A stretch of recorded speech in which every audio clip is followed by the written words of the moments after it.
Olá, muito bom dia a todos. Eu sou o Fernando Marques e estamos dando início a mais um evento promovido pela Câmara de Comércio Brasil-Canadá. Gostaria de dar boas-vindas a todos vocês que hoje estão aqui participando conosco e, por favor, envie suas perguntas, seus questionamentos, pois trataremos justamente sobre o mercado de construção civil entre Brasil e Canadá, né? Hoje vamos falar sobre esse setor que contribui de forma relevante para a economia canadense e brasileira.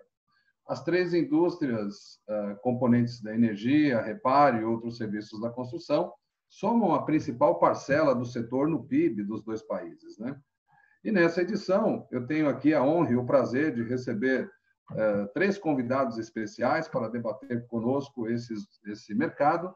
Carlos Guerreta, diretor de inovação da Tecma Engenharia, muito bem-vindo, Carlos.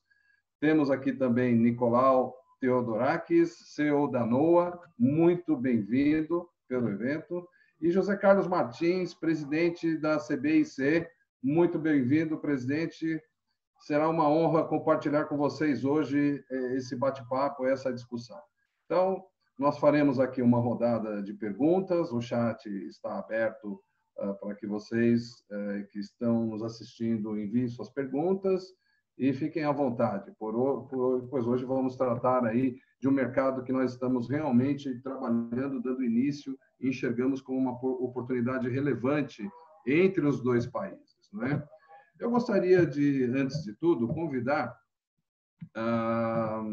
José Carlos Martins para falar um pouco da sua instituição e passar um pouco a sua experiência e falar sobre a sua associação, a CBIC, e em como ela atua hoje no mercado doméstico e como a associação hoje contribui para esse tão importante setor da economia brasileira. José Carlos, muito bem-vindo. Ligue seu microfone e fique à vontade para falar.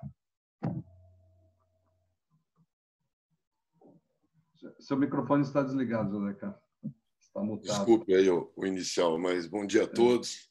Eu queria dar um grande abraço a todo mundo. Eu acho que muito obrigado pelo convite, Fernando, Guerreta, Nicolaus também. Bom dia, prazer conhecê-los. E queria dizer o seguinte, eu acho que a construção civil ela está num excelente momento, e isso aqui é no Brasil e em outros países do mundo. A gente tem conversado com alguns outros países e também aconteceu uma coisa similar, principalmente na parte da habitação. A Câmara Brasileira da Construção, a CBIC, ela é uma entidade que congrega outras entidades. A ela não estão ligados diretamente a empresas. Nós temos 94 sindicatos, associações ligadas à construção civil, em todas as unidades da federação, no mínimo uma em cada unidade da federação. Então, essa capilaridade nos permite estar presente no Brasil inteiro e defender e buscar as atividades, melhorar pelo lado institucional a atividade da construção civil. Nós também temos uma participação internacional muito forte. Nós participamos da Federação Interamericana da Construção, na Confederação Internacional da Construção, que é ligada ao pessoal da infraestrutura, e também participamos do IHA, International Housing Association, que é a entidade internacional da parte do real estate. E é justamente isso que nós temos visto, e vejo muito oportuna essa nossa conversa hoje, Fernando, todos que nos assistem, pela necessidade cada vez maior dessa integração internacional entre os vários mercados. Eu tenho dito que, até bem pouco tempo atrás, o setor da construção ele se enchia o peito, estufava o peito e dizia: nós não dependemos de insumos do exterior, né? Mas isso, quem sabe hoje, se você for analisar, é um erro estratégico, porque você perde competitividade claramente quanto a isso. E agora, nessa crise que nós estamos vivendo, que é uma crise de desabastecimento, isso ficou muito evidente. Nós, por falta de canais de comercialização, vamos dizer, dos dutos estarem abertos, acho que é o melhor exemplo, eles estão todos emperrados, enferrujados, a gente não consegue ter agilidade em suprir determinadas necessidades e o setor está pagando muito caro por isso. Então, mais uma vez, agradeço a oportunidade de estarmos aqui. A CEBIC é uma entidade, eu queria já aproveitar e fazer um comercial agora no nosso, eu vou mandar para vocês aí, Fernando, peço que você divulgue. Nós temos o nosso encontro nacional, eu acho que ele representa muito o que a gente vive nesse momento, porque ele está na 92ª edição. As outras 91, todas foram feitas presenciais. E esse ano nós tivemos o desafio de transformá-lo em virtual, alguma coisa para levar 10 mil pessoas. Então, vocês imaginam o que é o desafio de você transformar toda uma tradição, toda uma cultura, uma coisa de disrupção e você fazer de forma, vamos dizer assim, não é digitalizar algo, não. É fazer com a cabeça de digital, cabeça de inovação. Então, é isso aí. Acho que vamos ter uma boa conversa hoje. Tá, Fernando? Muito obrigado, José Carlos. Olha, muito relevante as informações e espero que a gente consiga hoje, tenho certeza que nós vamos conseguir hoje trocar muitas informações aqui, quem sabe até ter uns insights aqui de como desenvolver melhor esses negócios, né? Como que a gente pode agregar para o mercado brasileiro também e como que a gente também agrega no universo, no exterior. Então, acho que esse intercâmbio de tecnologias, intercâmbio de oportunidades é que podem fazer toda a diferença, né? Inclusive, quem sabe até aí suprindo necessidades, né, de ambas as partes. Acho que é muito importante. Muito obrigado, nós vamos conversando. Gostaria de passar a palavra agora ao Carlos Guerreta, da Tecma Engenharia. Muito bom dia, Carlos. Sinta-se à vontade. A Tecma é uma empresa que nós temos aí já um bom conhecimento. Gostaria que você falasse um pouco da organização e como que vocês estão inseridos hoje nesse setor. Fique à vontade, meu caro. Bom dia a todos. Fernando, bom dia. Agradeço o convite. É uma honra estar participando aqui junto com vocês e compartilhando um pouco da Tecma aqui, as experiências que a gente tem com a produtividade, tecnologia, né, o que a gente vem desenvolvendo. Fiz uma pequena apresentaçãozinha aqui, vou compartilhar com vocês, né, institucional. Deixa eu colocar ela aqui na tela aqui. Então, falando um pouco, está aparecendo para todos vocês? Fernando? Sim, perfeito. Legal. Perfeito. Então, a Tecma, ela foi fundada, temos aí 3 décadas, né? Ela foi fundada em 92, atuando aí na parte de manutenção industrial, e sempre a gente buscou aí fazer diferente, né? Então, a gente tem um foco e o DNA na tecnologia, na produtividade e na diferenciação, né? Então, hoje eu estou no Grupo Tecma como diretor aqui na parte de inovações do CISEM, a gente vai explorar um pouquinho sobre isso, e atuo aqui no grupo há 22 anos, tá? Os nossos princípios são 3 aqui, então a gente é uma empresa de donos, então aqui é onde a gente tem o engajamento das pessoas, o compartilhamento dos valores. A gente acredita muito na simplicidade, que orienta melhor aí do que situações complexas e desnecessárias, e a gente acredita muito na integridade e no trabalho duro, né? Então esses aqui são os princípios que regem a empresa. O nosso propósito é que a gente acredita que a gente pode fazer diferente e realmente deixar a marca na história. Então, nesse ambiente da construção, né, construção industrial, tem muito espaço para a gente criar o novo, né? Aqui, o que faz cada uma das unidades, né? Então, a Tecma é um grupo, então nós temos a Tecma Engenharia, a Service e a Participações.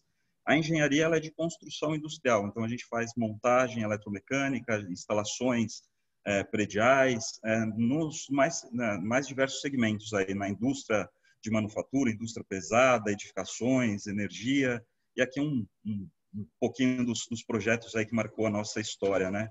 Então, plantas de papel e celulose, plantas farmacêuticas, plantas de mineração, infraestrutura em aeroporto, né? O TPS-3, aqui também um pouquinho mais de plantas aí na parte de papel e celulose.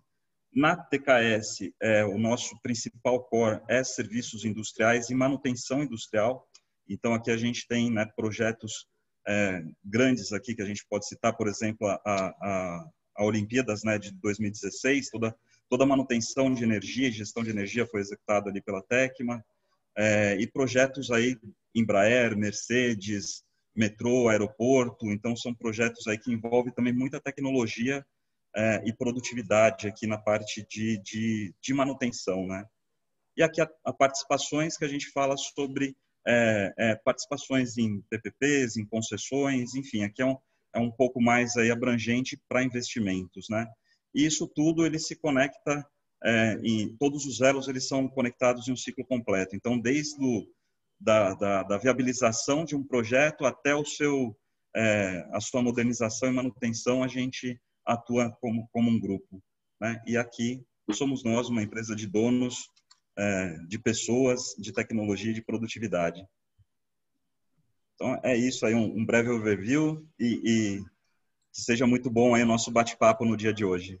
Excelente, Carlos, excelente. Muito bom conhecer novamente com um pouco mais de profundidade a Tecma, que já tem uma experiência aí de longa data. Depois até interessante você avaliar, poder nos resumir o que você imagina de Canadá dentro dos negócios da Tecma, não é? Durante a conversa nós vamos desenvolver isso muito bem, mas você veja quanto de know-how nós temos aqui, né? E principalmente esse ponto que nós estávamos até falando um pouco antes de iniciar a conversa, o envolvimento das pessoas, né? Quanto que o envolvimento das pessoas realmente contribui de uma maneira significativa, esse engajamento para que o negócio funcione de uma maneira bastante satisfatória. Muito obrigado, Carlos. Aí vamos conversando. Nicolaus, bom dia.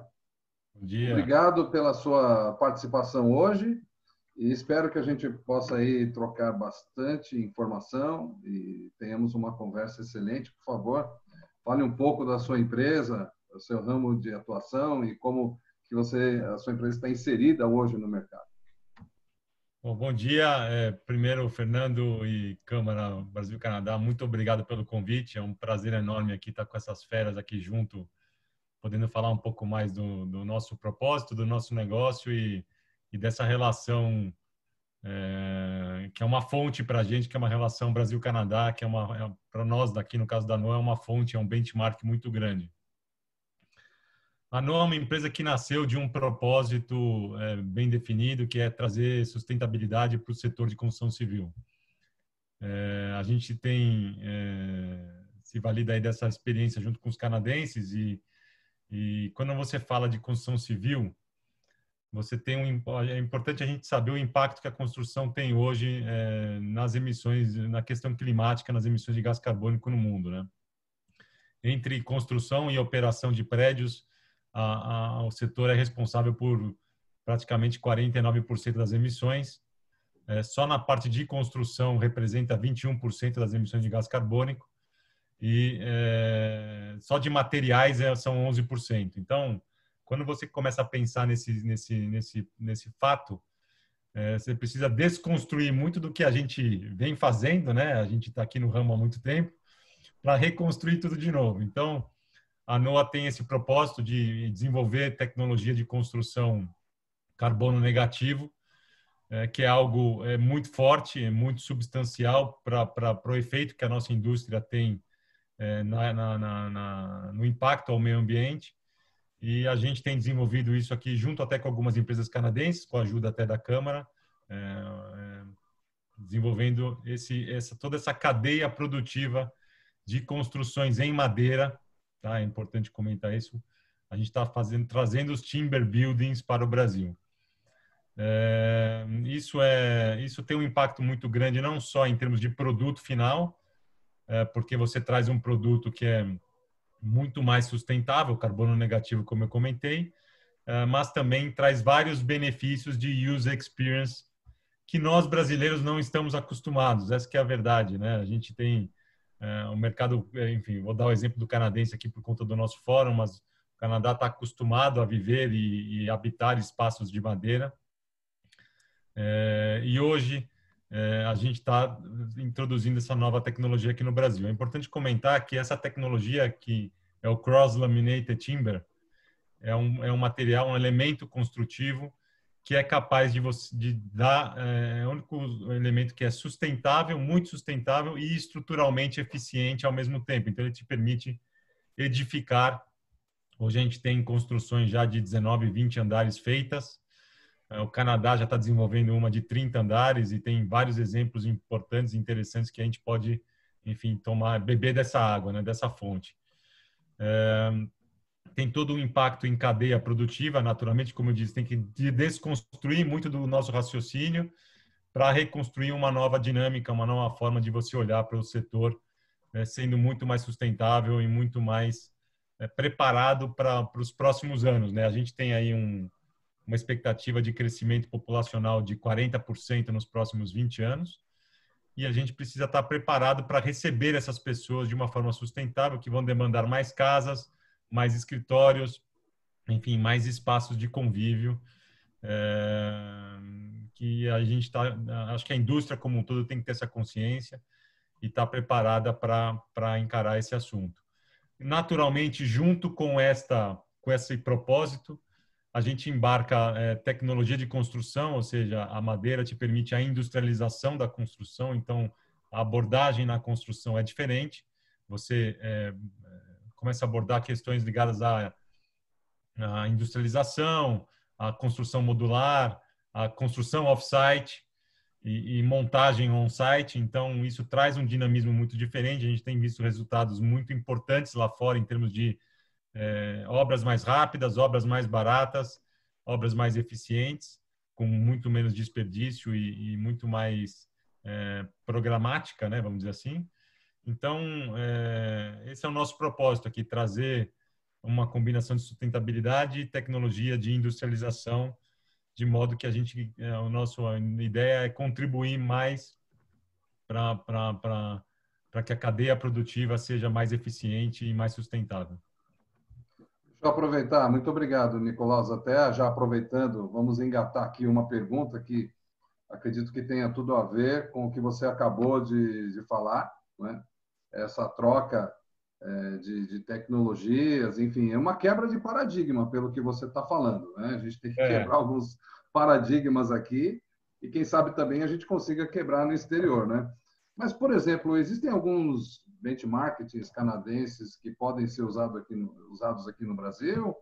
Existe alguma troca de tecnologia? Muito, bastante. A gente tem tido muita interação com muitas empresas importantes lá. O nosso engenheiro estrutural, ele é canadense. A empresa que a gente trabalha em conjunto na engenharia estrutural é canadense. Talvez hoje o líder de mercado, o papa aí da engenharia estrutural em madeira. E é responsável por importantes empreendimentos no mundo. Então, a gente tem uma troca de tecnologia muito grande com ele. O Cross-Laminated Timber, apesar de não ter sido desenvolvido no Canadá, foi desenvolvido na Áustria. O Canadá adotou isso como elemento importante para a construção civil deles lá. Então, tem todo o emprego desse novo componente na construção. Eles têm nos mostrado uma eficiência muito grande de implementação, mas eu acho que vale a pena citar o trabalho que o Canadá tem feito nas florestas. O Canadá, como é sabido, é um território que tem bastante floresta, e eles têm incentivado o uso profissional. O que é isso, né? Eles determinaram um pedaço, 20% da floresta para uso para fomento da indústria da construção civil, especificamente, onde você pode trabalhar essa floresta com remanejamento, replantação, né? Ninguém está falando de corte nativo, é um trabalho bem profissional, como a indústria de papel e celulose faz aqui no Brasil hoje, de você usar aquela madeira e replantar aquilo. Então, você está trabalhando na manutenção da biomassa, né? Do nosso environment, né? Do nosso meio ambiente. Até um dado interessante, né? Eles estão fazendo esse trabalho já há 15 anos e a floresta tem aumentado de tamanho por conta desse trabalho profissional. Então, é legal trazer essa questão, porque as pessoas falam, pô, mas você vai cortar a árvore, né? Não é isso. Você está, na verdade,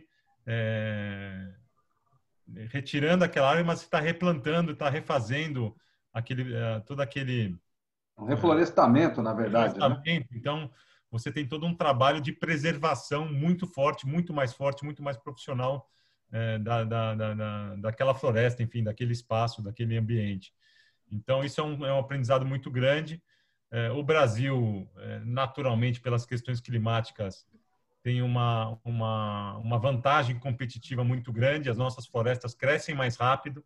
Então, esse processo de renovação e de reflorestamento é muito mais ágil, o que dá um dinamismo maior de custo para a gente e é um negócio que a gente precisa explorar um pouco melhor. Então, acho que esse benchmark é importante para a gente ter aqui no Brasil. Sair um pouco fora dessa caixinha, né, Nicolas? Nicolau. Muito bom. Bacana. Acho que isso é um ponto que a gente precisa explorar com um pouco mais de profundidade, aí, no caso, né? Carlos, como que você avalia a relação do mercado da construção industrial com tecnologia? Então, vamos lá, Fernando. Bom, o setor ele é muito grande, né? A gente tem muitos players, uma quantidade bastante grande de players aí na parte da construção industrial, construtoras, montadoras, fabricantes, né? Os projetistas, enfim. E é uma cadeia também bastante regionalizada. Então, essa relação hoje, a gente vê que é uma relação baixa ainda, né? Aquém das necessidades do que a gente entende ser suficientes para a gente ter um nível maior de produtividade. Se a gente compara, né, o nosso setor da construção industrial com outros da economia, especialmente aqui no Brasil, né, a gente está falando que ele é superior acima da agricultura, né? Então, a gente vê aí que tem um espaço relativamente grande para a gente crescer nas questões de tecnologia. E a gente aumentando esse grau de tecnologia, a gente aumenta os nossos índices aí de produtividade, os resultados, né, a criação de valor. Esses desafios, eles são realmente grandes, né? Então, essa relação, ela tá caminhando e sendo trilhada aí por grandes empresas, grandes players, né, líderes de segmento, e também a gente percebe isso fora também, né? Então, a gente tem relações aqui com algumas empresas canadenses que estão trazendo tecnologias como BIM, IoT, realidade aumentada, pré-fabricação, e isso a gente consegue trazer e nacionalizar isso para os nossos processos, né? Então, essa relação é uma relação que está em construção, que está num caminho sendo trilhado aí pelo setor da construção, junto com grandes players aqui. Excelente, excelente. E você veja quanto que de know-how a gente pode desenvolver e aplicar com esse avanço de tecnologia, né? Como que a gente pode atualizar todos os dias, porque quando você vê uma construção de um edifício, você acha que só tem pedreiro ali, os empregados só juntando aquelas peças, passando cimento ali e termina o negócio. Não é? Um edifício que eu vejo aqui do meu prédio, em 90 dias já está erguido. Não é? Como isso é possível? Então, veja a velocidade como são empregados esses tipos de tecnologia, e com redução de custo, mas sem deixar de lado a qualidade do material, né? E eu também imagino que isso deva acontecer no setor industrial, né, Carlos? Então, acho que é um ponto que é para a gente refletir como avança essa questão tecnológica. Meu caro José Carlos, como você avalia as oportunidades internacionais no setor de construção civil para empresas brasileiras? Como elas podem contribuir? Olha, Fernando, eu estava escutando aqui o Nicolau, escutando o Carlos e percebendo isso. Você veja, sempre foi assim, mas agora mais do que nunca pela velocidade da transformação. O mundo sempre se transformou, só que agora ele adquiriu uma outra velocidade, uma velocidade da luz, né, da internet, né? Então, vamos lá. Ninguém mais pode ficar dentro de uma cápsula pensando que ele sabe tudo. Quem pensar que sabe tudo está morto.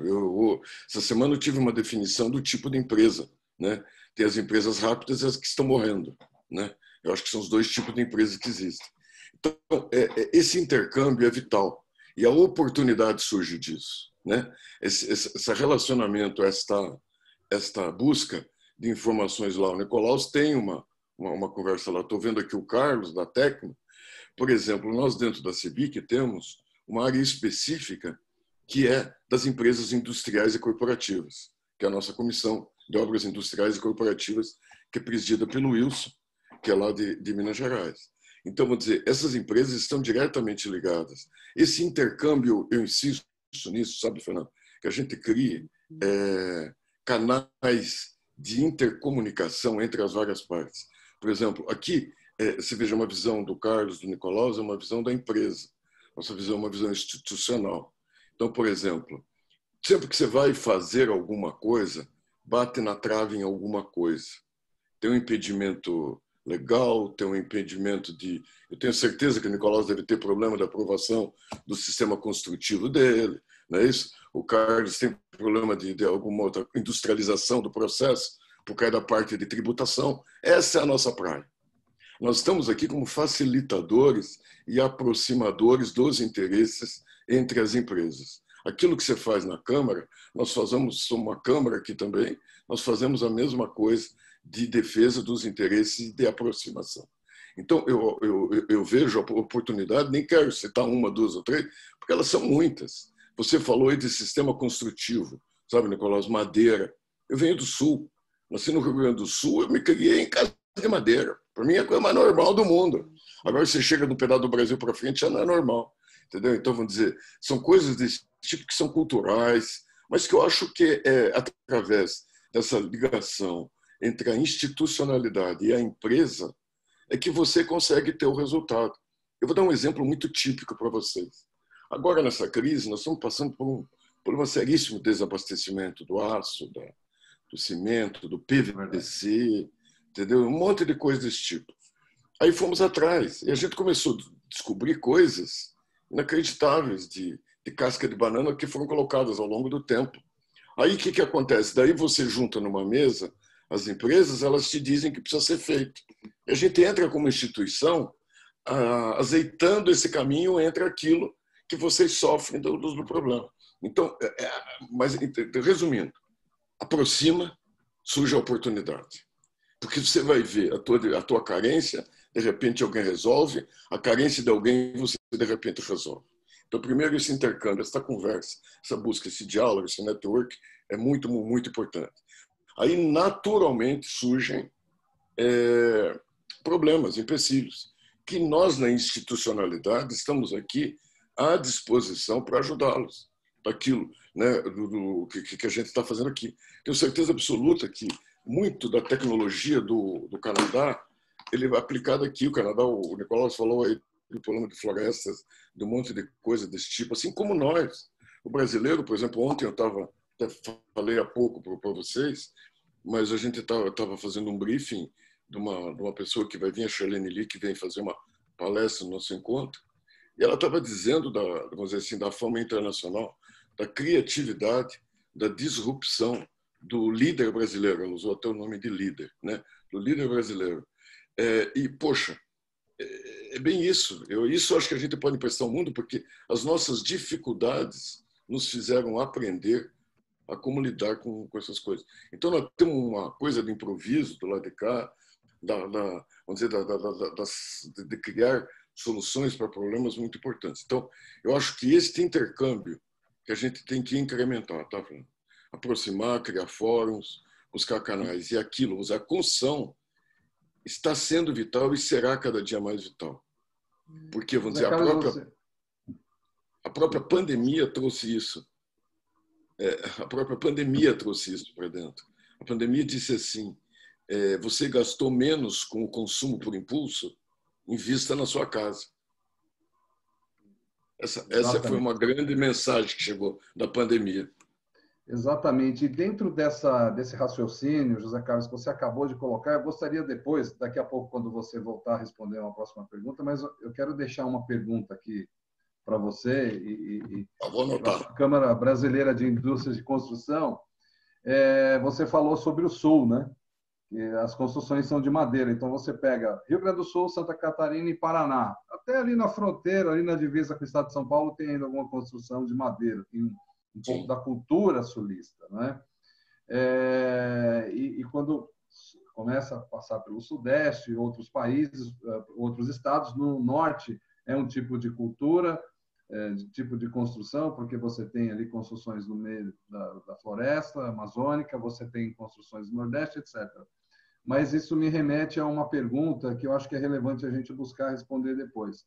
Déficit de habitação.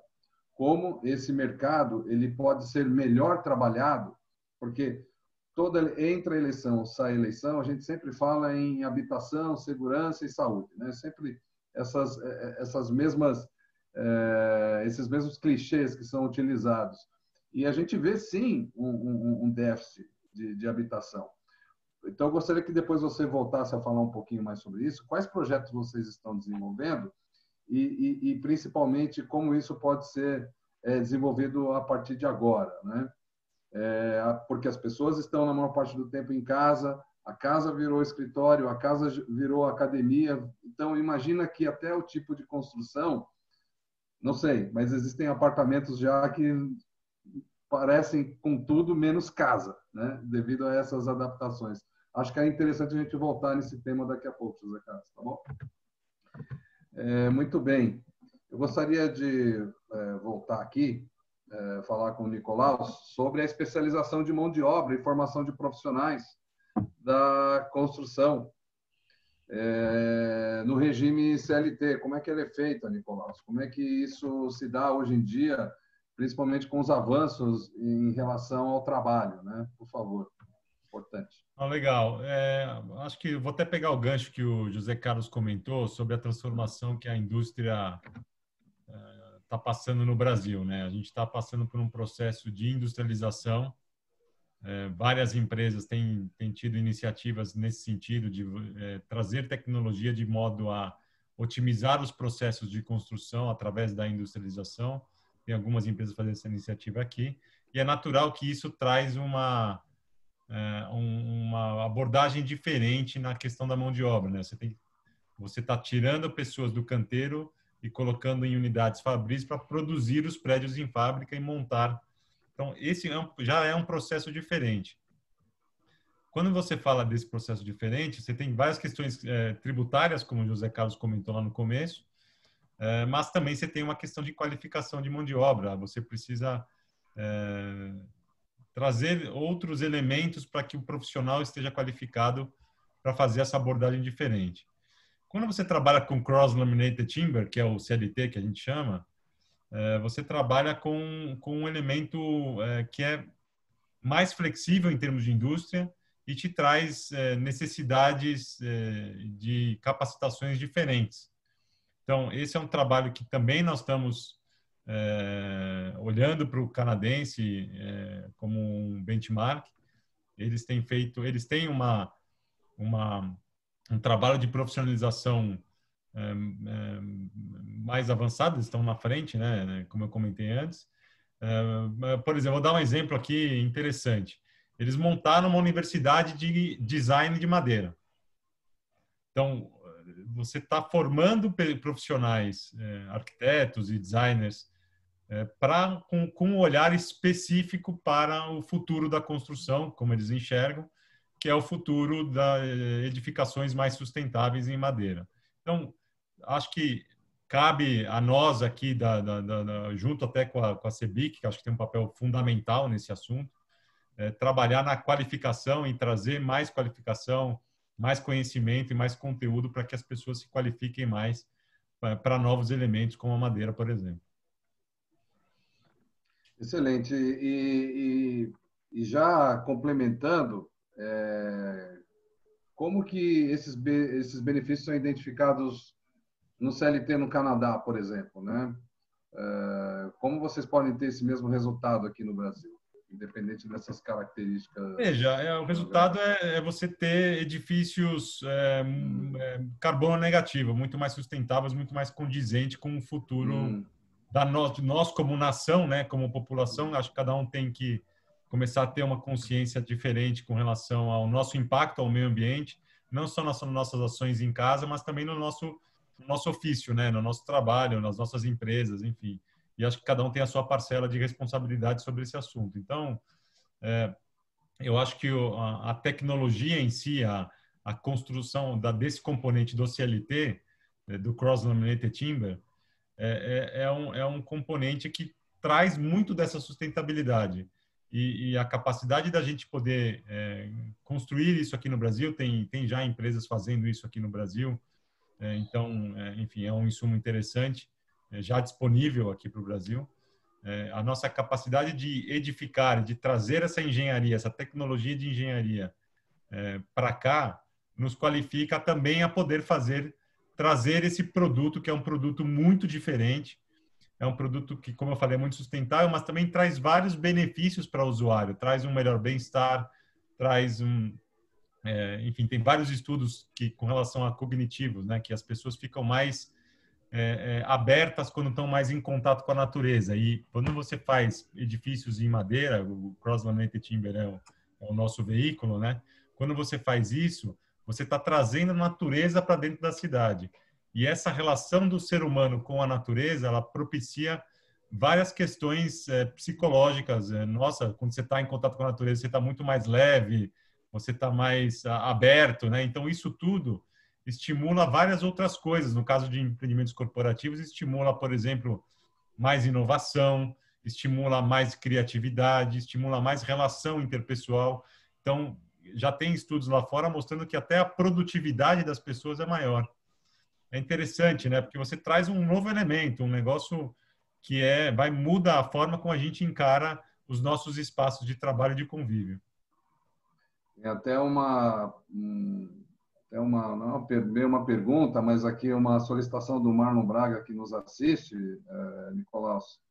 Se é possível verificar, mencionar os colleges e universidades com programas relacionados à sustentabilidade e construção em tecnologia de madeira. Tá? Aí depois você vai voltar nesse assunto aí, acho que é interessante a gente falar nós estamos falando da educação dentro desse setor, né? Da profissionalização e como isso pode ser melhor desenvolvido dentro de universidades específicas, né, desse setor. Tá? A pergunta do Marlon ali, depois, se puder olhar, a gente poder discutir um pouquinho isso, que eu achei importantíssimo. Tá bom. Meu caro Carlos, a respeito de tecnologia, por que é tão difícil aplicar tecnologia no mercado de construção industrial? Quais são as barreiras, os obstáculos e, vamos dizer assim, os desafios para que isso seja implementado de uma maneira satisfatória? Legal. Vou pegar o gancho aí do Nicolaus e do Zé Carlos também para compor essa questão, né? A questão, acho que primeiro a gente tem, como o Zé Carlos falou, são os entraves, né? Então, a gente tem entraves, seja ele tributários, políticos, enfim, né? A gente tem alguns entraves de colocar essa tecnologia em prática. A outra questão é a qualificação da mão de obra também, né? Então, de uma certa forma ou de outra, a forma construtiva ainda ela é muito conservadora, né? Pela qualificação e por esses entraves. Então, as empresas acabam entrando dentro de uma zona de conforto e vêm fazendo do mesmo jeito e não vê a necessidade de inovar, porque lá no passado o que fez deu resultado, né? Mas isso não quer dizer que continua hoje. O que a gente tem hoje, né, dentro desse desafio como que a gente faz uma estruturação de uma discussão setorial mesmo, de estratégias de tecnologia, uma qualificação realmente de mão de obra. E aí a gente vê isso com as novas gerações, né, que estão chegando, as Construtecs, como eu falei, instituições como a CEBIC, esses intercâmbios de tecnologia. Isso a gente acaba facilitando, né, esse emprego da tecnologia. Mas eu vejo que hoje a dificuldade ela está na qualificação e de estar numa zona de conforto ali de resultados passados, né? Você quer dizer assim, sempre foi feito dessa maneira, para que eu vou mexer? É bem isso, não é? Imagino, realmente é um paradigma imenso a se quebrar, mas eu acredito que seja inevitável daqui a algum tempo e que se não flexibilize para se aceitar novas tecnologias. Até porque, Carlos, eu imagino que nós estamos falando em eficiência de construção, né? Estamos falando em otimizar a operação, reduzir custos e entregar com melhor qualidade de serviço, não é isso? Exatamente, é criar valor, gerar produtividade, redução de custos, é exatamente esse o objetivo. Muito bem. Voltando aqui ao José Carlos, aquela pergunta que nós falamos lá atrás, José Carlos, sobre o setor de habitação, né? Quais são os planos que a Câmara tem em mente a partir de agora e o que vocês estão imaginando em canais governamentais para contribuir, por exemplo, para diminuir esse déficit habitacional e como isso pode ser desenvolvido dentro da sua concepção de oportunidade? Você veja, Fernando, eu acho mais um ponto aí para a gente reafirmar. Você não combate um déficit desse tamanho num país pobre como o nosso, com pessoas com carência de renda do tamanho da nossa, se não for através do investimento em tecnologia para baratear custos, para melhorar condições, né? Então, é mais uma grande oportunidade que a gente tem de trazer tecnologia e intercâmbio para melhorar as condições de fazer isso. Até como um país resolveu, outros países resolveram. A gente tem promovido esse tipo de coisa. Infelizmente, agora estava bem adiantado já um planejamento do que se faria. Vamos dizer, o programa Minha Casa Minha Vida ele foi feito baseado num ponto que é o da aquisição, que é a casa própria. Mas a gente sabe, de todas as experiências que existem, que tem várias formas de eu resolver esse problema. Isso eu posso fazer via locação social, habitação temporária, leasing, sabe? Tem uma série de soluções, revitalização de centros urbanos, tem uma série de formas que eu poderia ajudar a resolver esse assunto. Só que meio que parou por causa de todo esse problema que a gente teve. É por isso que eu digo, insisto, a oportunidade está flagrante, ela está borbulhando, a bola está como é que chama? Picando aqui na frente da gente para dar um chutão aí. Porque tem um monte de coisa, é só a gente parar, olhar, ver quem sabe, quem precisa e aproximar isso aí, né? Então, o déficit habitacional, não tem dúvida nenhuma que é uma das grandes oportunidades. Foram feitos alguns erros de posicionamento no Minha Casa Minha Vida, que foram os grandes conjuntos, que isso afastou muitas pessoas dos centros urbanos, para você encontrar terra suficiente para fazer um conjunto de 1.000, 2.000 unidades, você não vai encontrar no centro da cidade, é lógico. Não existe mais isso a preço razoável. Então, você precisa ter uma série de outras interferências. Isso que nós estamos falando de industrialização, o básico disso chama-se tributação. A tributação no Brasil ela é burra, ela penaliza. Eu vou dar um exemplo mais típico. Eu concretando na obra, se eu fizer no carrinho de mão, se eu pegar um monte de areia, um monte de brita, saco de cimento, virar na betoneira, eu não pago ICMS. Eu não pago. Acontece que se eu fizer lá da rua e trouxer atravessar a rua, eu vou pagar 18% de tributação do processo do ICMS. Então, para ter um processo industrializado que seja competitivo, eu já tenho que ter um ganho de 18% para ficar 0-0. Então, você inibe demais, e isso é a grande saída. Tanto para a sustentabilidade, porque você reduz as perdas enormemente, né? Você reduz. Você tem um problema de agilidade, de uma construção mais limpa, de uma construção muito mais planejada, vamos dizer assim, tudo é melhor na industrialização. A construção deveria ser uma grande montadora. Ela deveria ter vários fornecedores, e os fornecedores entregariam kits a ela e ela montaria esses kits. Isso seria a melhoria da produtividade, a melhoria da qualidade, a redução de custo. Mas, infelizmente, nós temos uma cunha aqui, que chama-se a cunha fiscal, que impede que a gente possa produzir adequadamente. Tá, excelente, mas você vê, há saídas para que isso seja melhorado, mas ainda, pelo que eu percebo, tem um caminho ainda longo a ser percorrido, né, José Carlos? É por isso que eu digo, né, Fernando, que é a oportunidade. Onde você tem um problema, se você resolve o problema, é aí que surge a tua oportunidade. Você chega em mercados mais maduros, essas coisas já estão resolvidas.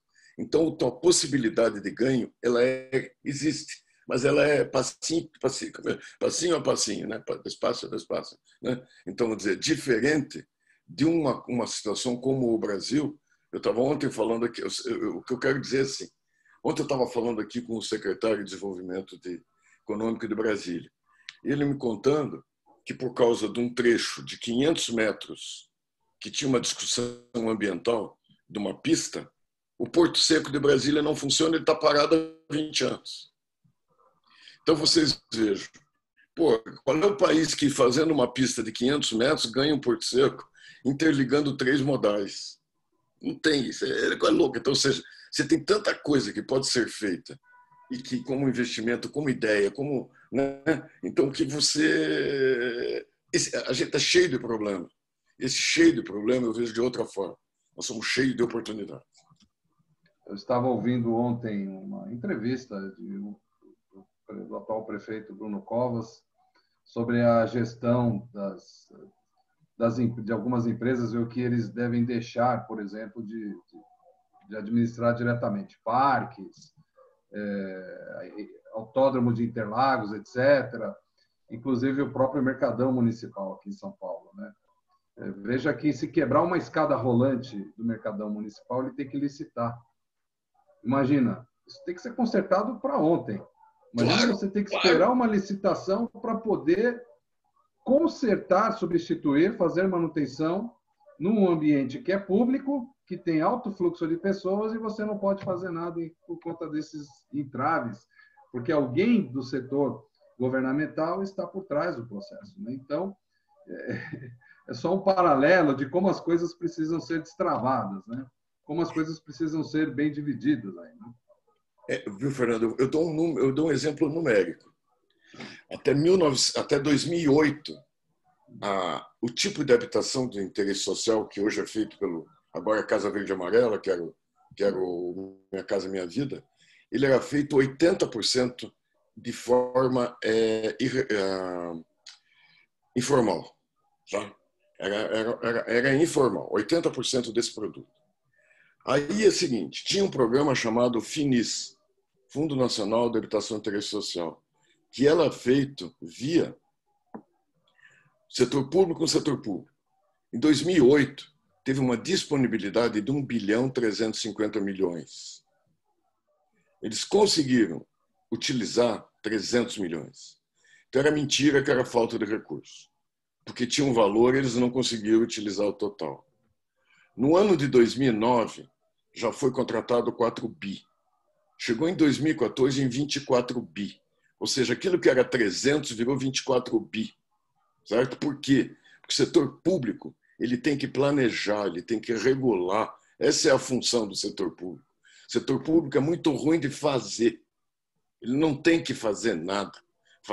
Ele tem que cuidar para quem está fazendo.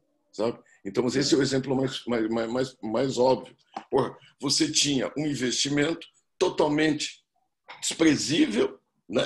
Porra, e dinheiro disponível não saía por causa dos trâmites disso que você está falando, da escada rolante. Tá? Isso eu acho que é outra grande oportunidade que eu vejo, e o Carlos tocou, na parte de PPPs e concessões. Nós temos, por exemplo, um programa que pode interessar muito ao mercado canadense, que é de apoio a concessões municipais. Em 2013, acho que foi 12, houve investimento do PAC, que era o antigo programa, 64 bilhões de reais. Esse ano, chegar a 8, 9 é muito. Só que a vida continua, a oportunidade continua. Falta o recurso. O que a gente está desenvolvendo com o governo federal?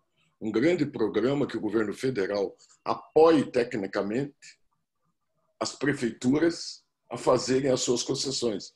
Porque não tem muito sentido cada prefeitura no Brasil montar um grupo técnico para um projeto que ele não acontece todo dia, ele é muito mais complexo. Então, o governo federal entra fazendo isso e os investidores entram fazendo os seus aportes e trazendo tecnologia, ideia e conhecimento a respeito. Não, e dessa forma, então, se torna atrativo o investimento aqui. Você claro. E trazendo tecnologia. Tecnologia, por exemplo, iluminação. Você quer ver? Vamos andar dentro de uma cidade. Qual cidade do mundo você não chega e tem ali um estacionamento subterrâneo? E tem uma praça bonita em cima. Não é isso? Como é? Onde é que não tem isso? Agora você chega aqui em Brasília, tem uma máxima que é assim, tudo por uma vaga. O povo vive se batendo, porque aparece uma vaga, todos eles saem correndo para tentar pegar primeiro e se bate os carros. Né? Então daí eu fico pensando, por que aquilo não podia ser uma praça, o estacionamento está embaixo? Uma concessão, pô. Né? Sem dúvida, sem dúvida. Então, você, cada esquina, parque da cidade, parque disso, né? Curitiba está adotando isso, que é a cidade que eu moro. Então, vou dizer, você tem um monte de coisas que existem de oportunidades que você pode colocar uma eficiência muito maior na prestação do serviço público, trazendo conhecimento, trazendo gestão, trazendo investimento. Excelente, José Carlos. Olha, isso é um tipo de assunto que precisa ser refletido todos os dias, colocado à mesa para discutir, para quebrar essas barreiras e tentar buscar essas oportunidades o mais rápido possível. Por isso que é importante uma voz como a sua, dentro aí dos corredores do governo, enfim, dentro do seu setor, para contribuir com esse avanço, né? Agradeço, José Carlos, aí pelas suas respostas que foram importantes aí no processo. Vamos lá, Nicolau, sobre a maturidade do país no ESG, é o momento adequado aí para implementar os princípios de sustentabilidade no Brasil. No Canadá, o crescimento do uso do CLT, que você já mencionou, tem relação com essa sustentabilidade? 2000%, né? 2000%. Você está trazendo um elemento que é um elemento renovável, né? Tão simples quanto. Eu acho que, assim, acho que é importante comentar, além do que, na mesma linha do que o João Carlos comentou sobre o papel do Estado, né, sobre as questões, por exemplo, incentivos na industrialização, questões fiscais relacionadas, que acho que esse é o papel, né, do Estado, tentar entender aonde que está atravancando algumas iniciativas, e essa é uma delas, é claríssimo, né, a gente tem vivido isso aqui no nosso processo de industrialização. Da mesma forma, a sustentabilidade também embarca nessa onda, tá? O que eu estou querendo te dizer? O Canadá, a própria França agora também tem incentivos para quem usa. A França, por exemplo, fez uma lei agora que a partir de 2023, 100% dos prédios públicos tem que ter no mínimo 50% de elemento de madeira, de construção em madeira. Então, isso é um incentivo a você trazer edifícios carbono negativo, você entender qual que é o impacto da construção nessa questão climática e endereçar esse assunto de uma forma profissional. O Canadá, a mesma coisa, tem incentivos fiscais para quem constrói em madeira. Claro que isso tem uma dinâmica fiscal muito complexa, varia de país a país, mas é algo que acaba estimulando a você inovar e trazer sustentabilidade para um setor importante como a construção civil em qualquer lugar do mundo. É um setor mais importante em termos de empregabilidade e de relevância no PIB. Então, acho que iniciativas como essa, em prol da sustentabilidade, ajuda, em prol da industrialização, ajuda. No caso da pergunta que você fez, né, o CLT, ele tem... ele é todo feito em madeira, ele é 100% de madeira. Então, o nível de sustentabilidade que você embarca num edifício que é feito com esse produto é inigualável, assim, não tem nada comparado, porque é o único material que é sustentável, ele é rígido, ele é leve, ele é forte, ele é sustentável e flexível para industrialização, tudo junto. A gente já tem algum modelo já feito aqui no Brasil? Alguma Não, a gente experiência? está Não, fazendo ainda... os primeiros, a gente está trazendo os primeiros, tem muito feito lá fora. É o que eu falo, não é o primeiro do Brasil, é o 100º do mundo. Hoje essa fronteira acabou também, entendeu? A gente, esse é uma interessante, essa quebra de paradigma que a gente precisa quebrar no Brasil e que é muito forte, né? É o primeiro, como é que vai ser o primeiro? Tem um monte de coisa que a gente está, enfim, enfrentando em termos de barreiras, não de barreiras, mas de desafios, né? Barreira não tem, tá? Tem desafios importantes ligados a questões técnicas, a questões de aprovações, a questões de bombeiros, obviamente. Então, tem várias questões aí que envolvem você poder fazer uma construção desse tipo. Mas, enfim, a gente está desenvolvendo, está aqui para isso, né? Estamos fazendo esse trabalho de desenvolvimento de poder edificar em madeira. Tem obras feitas menores, mas edifícios com mais de 6, 7 andares não tem em madeira hoje no Brasil. Mas é o que eu falo, né? No mundo a gente já tem um monte de exemplo. O Japão constrói há mais de 1000 anos em madeira prédios altos. Então, em outra tecnologia que não o CLT, tá? CLT tem 20 anos. Então, enfim, isso é um produto que está muito forte já no norte da Europa, muito forte no Canadá. Estados Unidos, através da Caterra, que é uma empresa que é nosso benchmark também, que está fazendo um processo de industrialização importante nos Estados Unidos, adotou o cross-laminated timber como material principal das construções deles, verticalizaram por completo até, fez até fábrica de CLT. Então, iniciativas como essa têm ganhado muito corpo lá fora e não tem como num país como o Brasil, que tem um território vasto como o nosso, com um clima que propicia o crescimento rápido de floresta, você não incentivar uma indústria como essa. É como eu vejo. Setor de habitação, você acha que seria o mais beneficiado? Muito, porque você vai ter, você tem, além de trazer um elemento novo, né, um elemento sustentável que traz mais uma relação melhor do nós como usuário ao produto imobiliário, ele também acelera a construção, reduz os custos, aumenta a previsibilidade de obra em termos de cronograma, em termos de desperdício de materiais zero, praticamente zero. Então, eu vi que tem uma pergunta aqui sobre desperdício. Sim, essa era a próxima pergunta. Praticamente zero, então você tem toda uma abordagem diferente para a construção. Hoje você tem nível de desperdício em obra altíssimo, né, em uma obra convencional. Quando você passa a industrializar essa obra, você passa a ter um nível de previsibilidade, de precisão de obra milimétrica.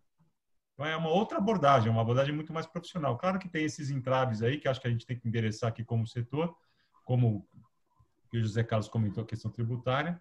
Mas, enfim, acho que no nosso modelo empreendedor brasileiro, a gente está trazendo benefícios que é maior do que os 18%, para que esse 18% a gente consiga resolver depois, entendeu? Acho que é mais por aí. Essa abordagem empreendedora nossa brasileira. Tem empresas muito boas fazendo um trabalho excelente, e a gente vai conseguir trazer essa aceleração dessa tecnologia da industrialização para o Brasil, acho que cada dia mais, muito mais rápido. Eu só gostaria de tocar nesse tema de desperdício, porque dentro do setor de construção a gente vê, por exemplo, quando você faz a demolição de um prédio, de uma casa, você tem restos ali de materiais. Eu percebo que muitas das vezes eles são direcionados para alguns depósitos, depois são vendidos ou reciclados, etc. Dentro desse procedimento mesmo, Nicolas, até já engatando aí, você respondendo, depois eu quero ouvir do Carlos e um pouquinho do José Carlos também, a questão dos desperdícios e como isso pode ser melhor trabalhado e reciclado, vamos dizer assim. Né? Vamos lá. Até para complementar esse questionamento aqui que o Ronaldo Campos, que nos assiste, nos faz, né? Eu acho que são duas abordagens diferentes, tá? Uma abordagem quando você faz uma demolição e trabalha o fim desses materiais, né? Quando você faz, ou você reusa numa obra, ou você leva ele para os fins possíveis, reciclagem, uso em uma outra obra, em outro tipo de situação. Assim como você tem que hoje entender o caminho que a bateria, né? A pilha, a bateria faz, você tem que entender o caminho que os resíduos da construção civil fazem. É natural, acho que isso é de qualquer indústria, hoje é obrigação de todas as indústrias ter entender qual que é o fim daquele caminho, o fim daquele produto que você usou. Isso é um ponto, acho que tem hoje, até os selos LEED estão vindo aí com essa conferência, vamos dizer assim, com uma forma de você certificar que aquela obra, que aquela demolição, aquele material que você usou para fruto daquela demolição, ele teve um fim e você monitorou esse fim, esse material até o fim dele. Isso é importante. Mas eu acho que a abordagem da industrialização, ela te traz alguns benefícios pensando no futuro, né? Ou seja, como que você faz uma obra com muito menos desperdício. Hoje, se você olhar, a média aí é de 25% de desperdício numa obra convencional. Você está reduzindo isso a 0%, 0,5% com a industrialização. Então, você está pensando não só na demolição, né, com o material que como você trabalha esse material que é fruto da demolição, mas também no futuro, né? Como é que você vai lidar com o futuro da construção, reduzindo bastante esse desperdício, né, que é alto hoje. Eu imagino também a questão de que tenham empresas especializadas em receber esses materiais que são destinados à reciclagem, né? Você Sim, envia sim. para algum lugar e esse lugar tem que ter um know-how para reciclar, tem que ter um know-how de manejo, eu imagino. Então, você veja quantas outras oportunidades você consegue certificar a partir daí, né? Então, E não só essas empresas, né, Fernando? Acho que nós, como construtores e incorporadores, também temos que ser responsáveis pelos nossos resíduos, assim como a indústria sim, de eletrônicos tem que ser, como a indústria de roupas tem que ser, e por aí vai. perfeito. Muito bom, Nicolau. Carlos, vamos falar agora sobre inovação sustentável, né? Quais projetos de inovação sustentável que a Tecma vem desenvolvendo aí nos últimos anos? Legal. Então, vou citar alguns projetos aqui que foram projetos que deram marcos aí de salto em produtividade ou, né, na redução de custos, né, em ganhos de resultados, né? Então, um dos projetos que a gente atuou bastante foi na parte de modelagem 3D. Então, a utilização do BIM, né? Então, isso para nós na construção civil já vem muito, né? De longa data já o uso do BIM. Na construção industrial, é um pouco mais recente esse uso. Então, a gente utilizou ele para quê? Para alavancar uma fábrica, essa fábrica para fazer spools, fazer kits, né, hidráulicos, fazer espoletagem de tubulação, levar, né, essas tubulações prontas para o canteiro e de lá fazer a montagem, né? Então, fazer um grande Lego ali, né? Então, esse foi um grande projeto e isso virou agora uma fábrica móvel que a gente tem implantada aí nos nossos canteiros, né? Um outro projeto que eu posso colocar também, que é um ganho significativo na parte de produtividade, foi a digitalização dos nossos processos de produção, né? Então, a gente hoje tem um aplicativo que mede todo o grau de produtividade junto com o 3D, indo para o 4D, medindo a produtividade até nível de encarregado, oficial, né? O eletricista, o mecânico. E isso a gente consegue monitorar toda a cadeia de produção dos nossos contratos. Um outro é um aplicativo de saúde e segurança, então a gente colocando aqui a saúde e segurança não só na questão de produzir com segurança, mas a segurança em prol da produtividade. Então a gente digitalizou todo o processo e a gente pega um processo de segurança que tem questões legais, normativas, né, NRs, diversas documentações burocráticas, a gente digitalizou isso, transformou num processo digital.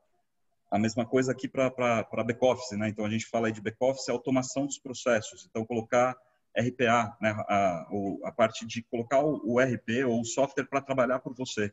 E aí eliminar erro, eliminar falha. Então esse são alguns projetos aí que teve uma grande representatividade aí em ganhos ou de redução de custo ou em ganhos de produtividade. O tempo já é muito escasso dentro da construção civil e industrial, né? Então, imagina se você não tem esses recursos, essa tecnologia para poder administrar esse tempo. Então, quanto o tempo que se fala no administrativo, mas quanto de impacto positivo isso vai refletir na construção em si, porque você agilizou ali informações, tomadas de decisões e a própria produtividade da equipe, né? Então, imagina que você não precisa de talvez um RP muito caro, mas que ele faça o papel de muitas planilhas de Excel, por exemplo, né? Ele substitua tudo isso, e quanto que você acaba ganhando com esses processos todos, né, Carlos? Acho que Exatamente, é uma somatória na cadeia de todos os processos, né? Então, em todos os lugares a gente tem uma possibilidade de ganho ali. Muito bom, maravilha, Carlos. José Carlos, tem uma pergunta aqui de uma participante, a Raquel Almeida. Gostaria, na sequência também, o Nicolau, se pudesse responder. Como superarmos a dificuldade de baixa produtividade de mão de obra no Brasil? Eu acho que esse é um tema que é muito importante para a gente poder discutir, porque isso vai de encontro à produtividade também, não é? Então, por favor, gostaria que vocês pudessem responder essa pergunta importantíssima da Raquel Almeida. José Carlos. Olha, eu acho que a Raquel colocou num ponto importantíssimo. Sabe, Raquel, o grande problema que nós temos como construção civil, eu considero o principal, chama-se informalidade. Quando nós tivermos um país em que eu diga que alguém é mais competitivo porque ele não paga o que deve pagar, que ele vive na informalidade, seja direitos trabalhistas, parte de tributos, a parte de saúde e segurança do trabalho, nós teremos uma tendência a não ter aumento de produtividade. Então, vamos dizer, quando o Nicolas está aqui falando num processo construtivo, inovador, que ele está falando o Carlos está falando de industrialização do processo, não se concebe uma mão de obra informal, um processo construtivo informal. Ele tem que obrigatoriamente ser formal. E aí já tem a pergunta seguinte, que fala de ESG, que está totalmente ligada a isso. É que às vezes a gente pensa que quando é sustentabilidade é somente o lado ambiental, mas nós temos o lado social e o lado econômico, né? Então, vamos dizer, quando eu entro na real objetivo disso, eu te diria o seguinte, o que nós temos que caminhar é formalizar e fazer com que todo mundo trabalhe corretamente. Aí você começa a comparar as coisas. E aí a nossa mão de obra não é tão improdutiva. Porque daí eu viabilizo, por exemplo, eu vou dar um exemplo para vocês, que é uma burrice muito grande no Brasil. Eu tributar a folha de pagamento. Não é isso? Quando eu tributo folha de pagamento e 62% do mercado, a PNAD diz assim, 62% dos ocupados em construção civil não recolhem para a Previdência, ou seja, não pagam o INSS. 62%. Não é 10, 20, não. 62%. Aí, quando eu tributo a folha, eu onero mais ainda a folha, torna-se mais interessante ser informal. Quando isso deveria ser sobre o faturamento, que daí pegava o formal e o informal.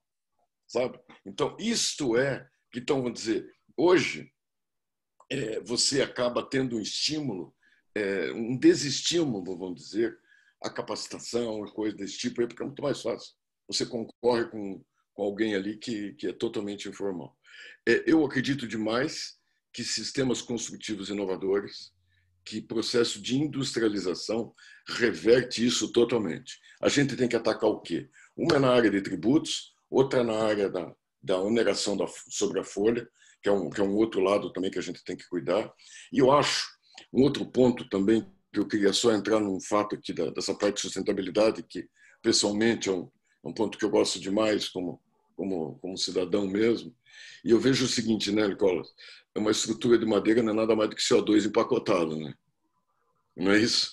Eu vou dizer quando eu estou fazendo isso. E outro ponto, sustentabilidade, as pessoas esquecem de uma coisa, que quando eu faço um edifício, uma edificação sustentável, eu estou falando em economizar. Porque tem dados internacionais que dizem assim, o custo de uma edificação ao longo de uma vida útil de 50 anos, o investimento inicial é da ordem de 18%. O que você vai mexer nele, o que você vai ter de custos nele, o que você vai ter de investimento nele, ao longo corresponde aos outros 32%. Né? Então, vamos dizer, às vezes a gente economiza no 18%, esquece do 32%.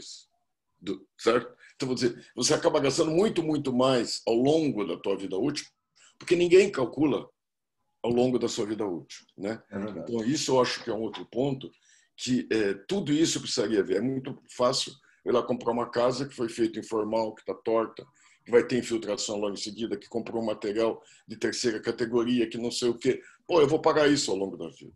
Então, são coisas que a gente tem que muito que levar para frente. Isso é um gargalo, né, José Carlos? É um verdadeiro gargalo. Mas de novo, tá, Fernando? De novo. É oportunidade. Sem dúvida. É oportunidade. Tá certo? Vamos pensar pelo outro lado.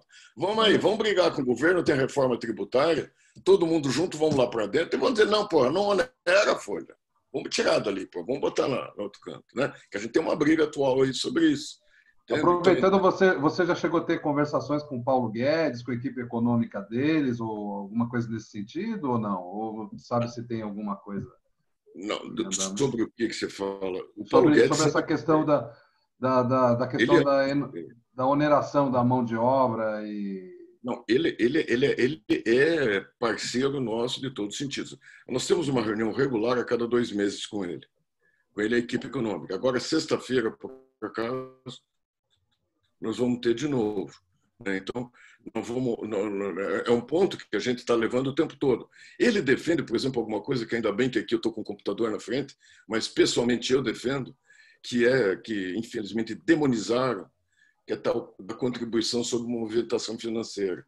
Eu acho que aí foi criado, e eu não sei exatamente a quem teve interesse muito forte sobre isso, que começaram a disparar uma coisa na sociedade, no lado econômico, que é um imposto, como é que chama assim? Imposto cascata.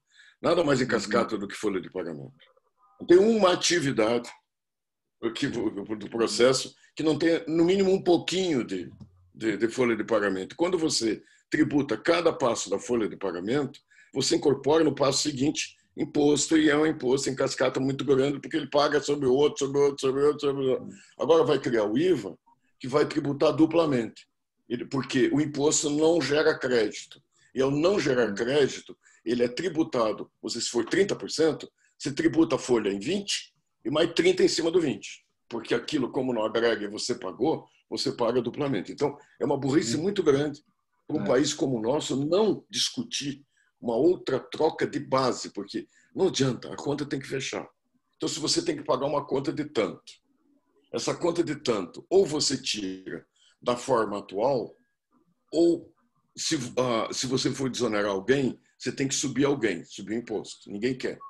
Ou cria uma outra base que seja muito mais democrática, muito mais ampla e muito menor, para que você consiga suprir aquela necessidade. Perfeito. Eu fiz aí meu comercial a respeito também. Não, ótimo. É inevitável não falarmos esse assunto. Não tem como não falar, né? Dentro desse tema que nós estamos falando aqui de construção, vai esbarrar nesse assunto, não tenha dúvida. E, Nicolaus, a sua visão sobre produtividade de mão de obra, essa baixa produtividade de mão de obra no Brasil? Veja, acho que o Zé Carlos colocou muito bem. Difícil complementar aqui depois dessa resposta dele, mas eu acho que eu acredito muito no potencial que a industrialização da construção tem na qualificação das pessoas, esse trabalho do social, né, a sustentabilidade como no âmbito social, de você ter uma qualificação melhor, uma inclusão maior de outras pessoas para dentro da construção, enfim. Então, eu vejo com muito bons olhos. Assim, eu acho que um dos caminhos importantes para a qualificação é a industrialização da construção. A gente tem visto isso aqui, visto isso no Canadá, é um exemplo bom. Você tem hoje mais mulheres no Canadá, por exemplo, em canteiro de obra, porque é um processo de montagem. Então, exatamente. Então, é interessante isso. É muito bom, é muito bacana você ver as mulheres vindo mais para o setor. A gente já tem aqui no Brasil bastante, tá? A gente usa muita diversidade, enfim, nas obras já. Não é algo novo para o Brasil, não. Mas eu acho que com metodologias novas, com tecnologias novas e com processos bem resolvidos de industrialização, você consegue fazer uma inclusão muito maior. Excelente, excelente, Nicolaus. E, Carlos, você já tem, o próprio Fábio já tem uma experiência em educação na engenharia de construção. Eu vi um slide lá no outro evento, e isso eu penso que parece que é um pouco cultural de vocês, essa questão também de educação, né? Treinamento, eu imagino. Como que vocês enxergam essa questão da produtividade, essa questão da mão de obra? O que vocês acham que pode ser feito para melhorar? Como a gente acredita aqui, né? A gente acredita na capacitação e no desenvolvimento e no uso da tecnologia como consequência do aumento da produtividade, né? Então é bem dessa forma.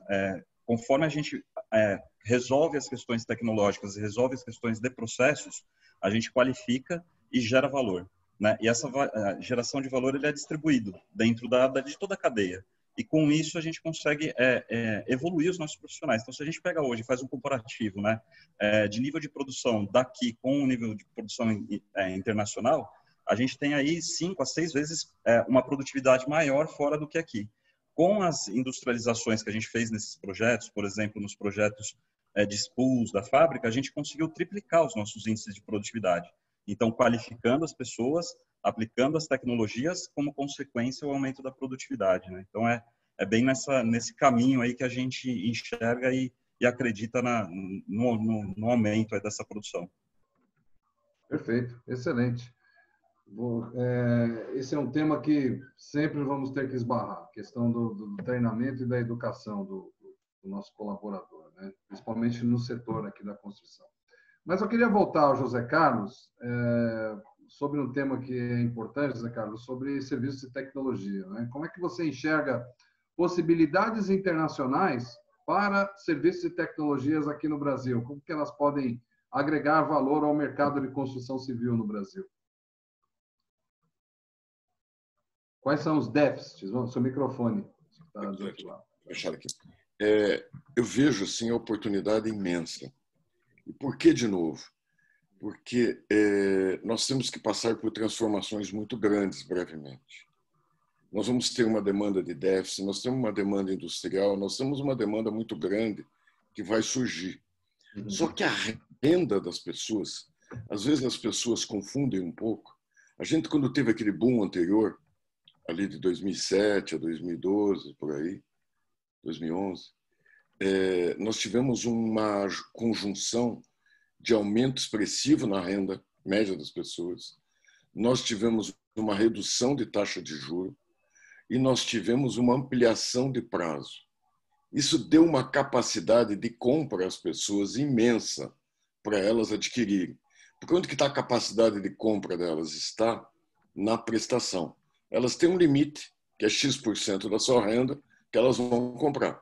Se aquela mesma prestação compra um valor maior, aí abre espaço para aumento de preço.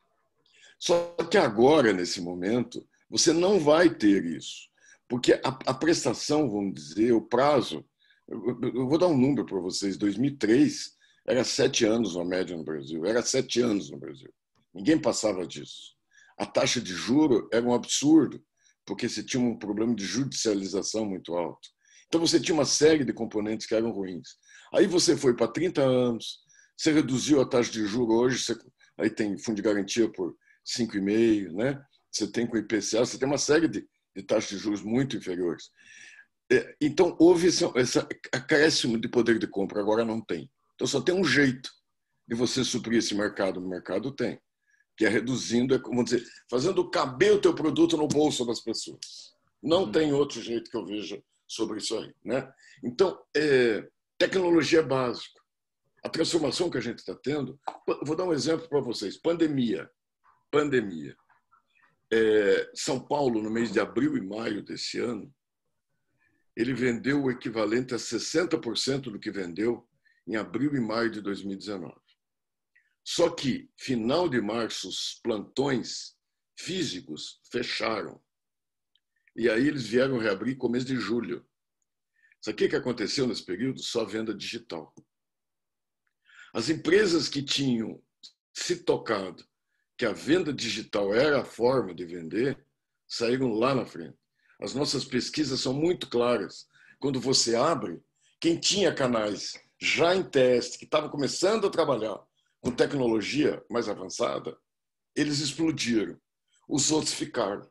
É aquilo que eu falei há pouco. Tem 2 tipos de empresa, uma rápida e outra que está morrendo, né? Então, vamos dizer, esse é um exemplo típico. Então, para isso precisa de tecnologia, precisa de experiência, precisa de intercâmbio, precisa conhecer as oportunidades que existem, como que as pessoas resolveram os seus problemas. Então, quando eu entro na tecnologia, no lado aqui do Carlos, que é uma empresa principalmente voltada para a área industrial, que aí já traz junto.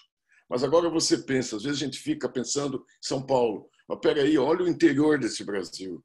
Vamos falar disso. O mercado de São Paulo é, sei lá, 30% do Brasil. Você tem mais 70% aí para se virar, né? Então, como é que se atinge tudo isso? Então, você precisa de muita tecnologia que países mais avançados já adquiriram. E é, de novo, a nossa oportunidade. A gente pode dar um bypass em vários passinhos que eles deram sem essa necessidade. Perfeito, José Carlos. Olha, eu acho importante, inclusive, Nicolau, é para você justamente complementar esse raciocínio que o José Carlos acabou de falar agora, sobre quais tecnologias canadenses, por exemplo, que a gente pode utilizar aqui, nessa linha de raciocínio do José Carlos, por favor. Antes de responder essa tua pergunta, deixa eu só fazer um complemento aqui no José Carlos, que eu acho que é importante. Quando você fala de industrialização, você fala de obra mais rápida.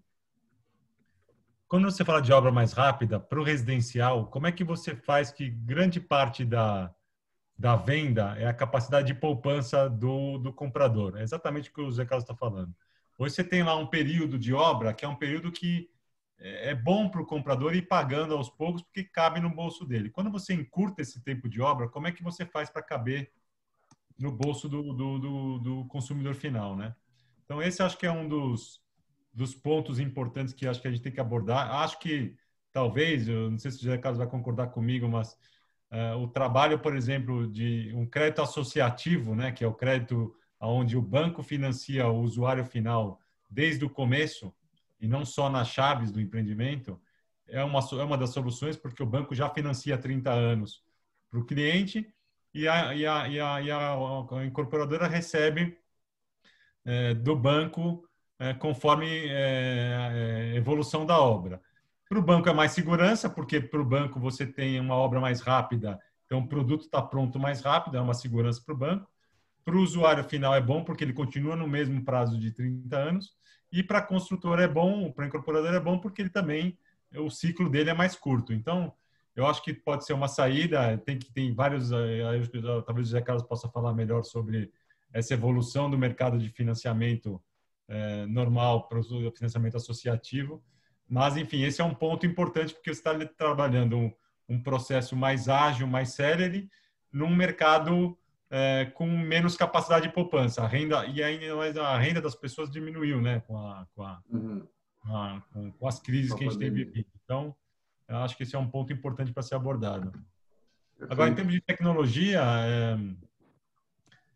eu acho que pontos como esse, né, que o Zé Carlos falou, né, passaram a se vender mais online, tem várias questões ligadas a serviços, por exemplo, para você alugar um apartamento, serviço de locação, serviços de concierge de apartamento, de administração de imóveis.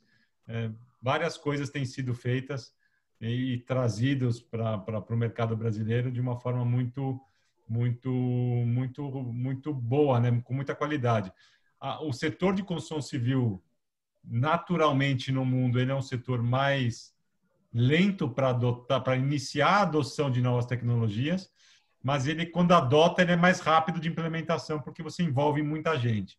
Acho que esse é o grande característica aí, diferente de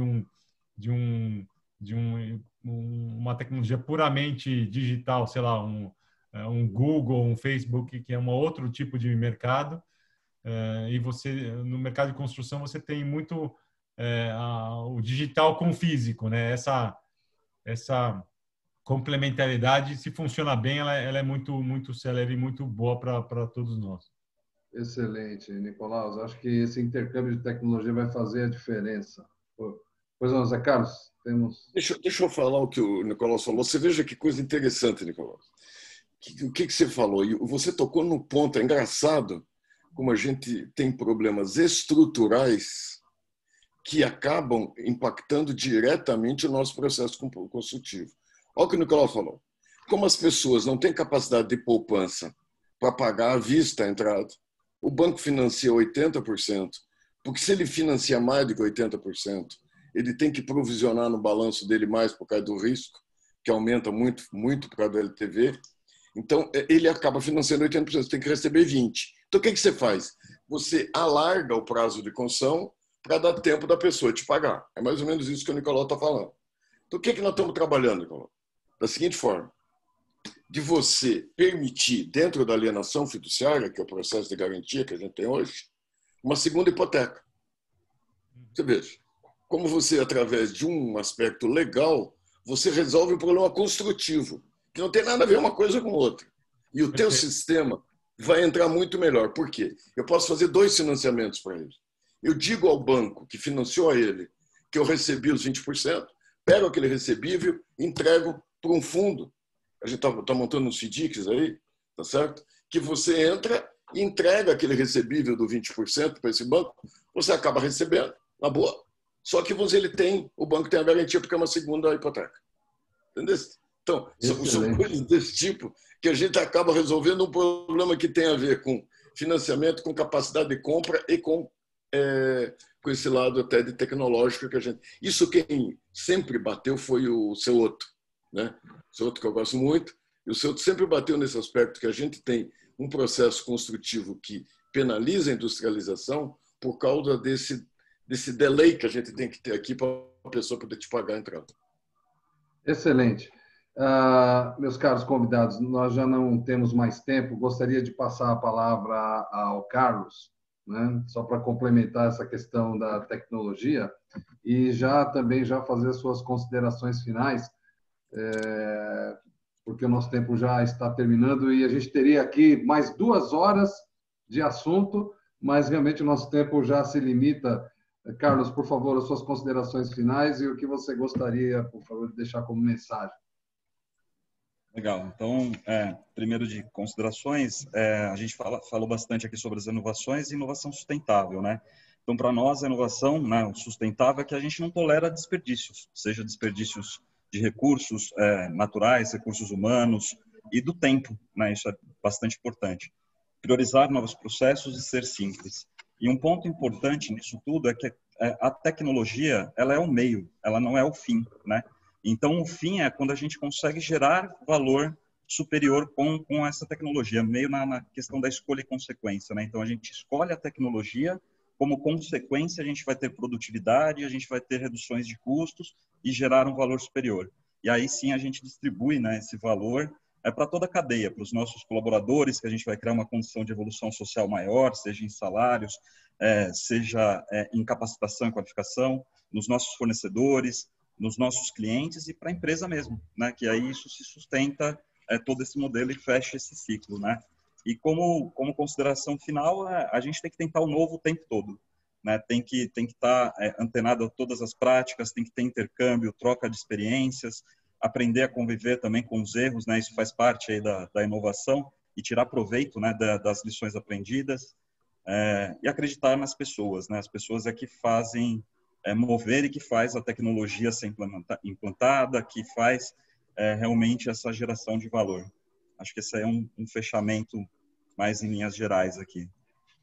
Excelente, Carlos. Agradeço muito pela sua contribuição e participação no evento de hoje, viu? Certamente nós o convidaremos para os próximos. Nicolaus, por favor, as suas considerações finais. Eu queria agradecer aí a oportunidade de estar com o Carlos e com o Zé Carlos e com você, Fernando, debatendo assuntos que são do nosso dia a dia, né? A gente vive isso diariamente, com vários desafios. E, assim, acho que a frase que eu gostaria de deixar é que nada resiste ao trabalho bem feito, né? Então, a nossa luta aqui diária é para trazer uma forma nova de a gente olhar, um olhar diferente. Tem muita coisa nova para vir aí e a gente está feliz de poder pilotar esse assunto. Queria agradecer à Câmara Brasil-Canadá pela oportunidade, pelo convite mais uma vez. É um prazer enorme. A gente tem trabalhado juntos aí, vocês têm nos ajudado muito aí em algumas iniciativas lá com o Canadá, então é um prazer muito grande poder estar com vocês aqui mais uma vez juntos e com essa turma aí super boa. Obrigado pelo convite. Muito obrigado, Nicolaus. José Carlos, agradeço aí pela sua participação também e suas considerações finais. Obrigado, Fernando. Obrigado pela oportunidade de estar aqui. É muito bom sempre para nós que estamos no dia a dia da construção poder dialogar, escutar e também transmitir um pouco, pedindo ajuda para que a gente possa levar em frente essas nossas bandeiras que temos certeza absoluta são boas a todo mundo. Estamos sempre à disposição, aquilo que dependerem de vocês, quem está aí na CEBIC, é só cebic.org.br, nosso site, nossas redes sociais, estamos lá, sempre conectados, defendendo os interesses. Eu estava só lembrando aqui, porque eu estava olhando no relógio, eu tenho uma reunião na sequência, e a reunião na sequência é sobre um feirão virtual. Nós, no final, no Black Friday, nós vamos lançar um feirão virtual de venda de imóveis no Brasil inteiro simultaneamente. Você veja como isto, há pouco tempo atrás, era inimaginável. Era inimaginável. Eu criar com tecnologia, chegar em todo mundo, e construtor. Nós começamos a pensar isso há 2 semanas. Tá? Hoje nós estamos lançando e dia 19 ele começa, né? Em cima de uma plataforma que já estava presente. A velocidade é muito grande de renovação e a gente precisa estar presente. Conte conosco, muito obrigado e parabéns aí pela iniciativa. Eu quero novamente agradecer ao José Carlos pelo seu tempo, sua contribuição, ao Nicolaus da mesma forma, ao Carlos igualmente. Muito obrigado pela contribuição de vocês. Este evento não vai ficar limitado apenas a esse evento, nós promoveremos outros eventos relacionados à construção civil, porque é um mercado que a gente realmente entende, a Câmara do Canadá entende que é um segmento que nós devemos amadurecer. E agradeço também a todos que nos assistem e fiquem à vontade em acessar as nossas redes sociais e esse vídeo estará disponível no YouTube para quem quiser assistir depois. Agradeço também a todos que mandaram suas perguntas e, mais uma vez, muito obrigado. Tenham todos um excelente dia. Até a próxima oportunidade. Obrigado.